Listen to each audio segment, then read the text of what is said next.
বিচার বিভাগ যেই নথি ফাঁস করছে, ওই নথি ফাঁসের মধ্যে পাওয়া গেছে একজন ভিকটিম বলতেছে যে আমি নিজের চোখে দেখছি সংঘবদ্ধভাবে এই এপস্টিন এর যে হোটেল আছে কিংবা ওই যে এপস্টিনের যে দ্বীপ, ওই দ্বীপের ভিতরে ওই ভুক্তভোগী বলতেছে আমি দেখেছি সংঘবদ্ধভাবে বাচ্চাদের ব্রণ আছে না, ব্রণ, ছোট ছোট বাচ্চা, মানে একেবারে মায়ের গর্ভে থাকা অবস্থায় বানায় খাইতেছে স্যুপ। আপনি কল্পনা করতে পারেন? এই নামগুলো আবারও বলছি, এই আমার তো সব নাম তো মুখস্থ বলা কঠিন। এই ফাইলসে পৃথিবীর অনেক বড় বড় তারকা, সেলিব্রিটি, যাদেরকে আপনারা নিয়ে নাচেন, ফুটবলার, অনেক বড় বড় প্রভাবশালী দেশের রাষ্ট্রপ্রধান, এদের নাম আসছে। ইলন মাস্ক কিংবা এই যে আরো বিল গেটস, আমাদের নরেন্দ্র মোদী, এই যে পার্শ্ববর্তী ভারতের, এদের নাম আসছে।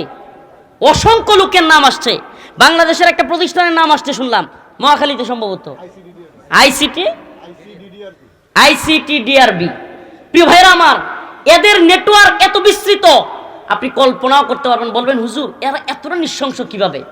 এদের আসলে এই কারণটা কি? এরা খুব বানায় খাচ্ছে। যদি ধৈর্য থাকে একটু আমি বুঝাবো আপনাদেরকে, চেষ্টা করব যে এদের এই নৃশংসতার পেছনে ওই যে পৃথিবীতে দাজ্জাল নামক এক ভয়ঙ্কর লোকের আবির্ভাব হবে এবং দাজ্জালের ফিল্ড ওয়ার্ক বোঝেন না? নির্বাচনী ফিল্ড ওয়ার্ক তৈরি করে না, ভোটের আগে কি করে? ভোট যে দিবে ফিল্ড ওয়ার্ক তৈরি করে, কেউ হুমকি দিয়া, কেউ বুঝাইয়া, কেউ জান্নাতের টিকিট দিয়া, যে যেমনে পারে আর কি, নির্বাচনে একটা ফিল্ড ওয়ার্ক তৈরি করে না?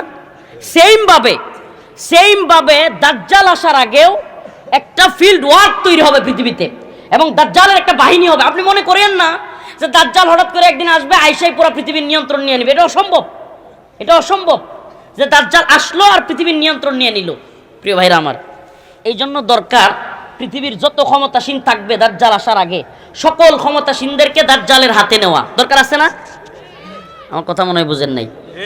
আরে ভাই, দাজ্জাল যদি পৃথিবী নিয়ন্ত্রণ করতে চায়, তারেক রহমান সাহেব যদি বাংলাদেশ নিয়ন্ত্রণ করতে চায়, তাইলে বাংলাদেশের যারা বিজনেসম্যান আছে, ব্যবসায়ী আছে, কিংবা আরও যারা বিশেষ বিশেষ ব্যক্তিত্ব আছে, তাদেরকে ওনার দলে টানতে হবে না? যদি ওনার দলে তাদেরকে রাখতে না পারে, সাংবাদিক যদি উল্টি মারে, সেনাবাহিনী উল্টি মারে, কিংবা বিজনেসম্যানরা উল্টি মারে, দেশের আলেম সমাজ যদি পল্টি মারে, তাইলে নিয়ন্ত্রণ করা কঠিন, অসম্ভব।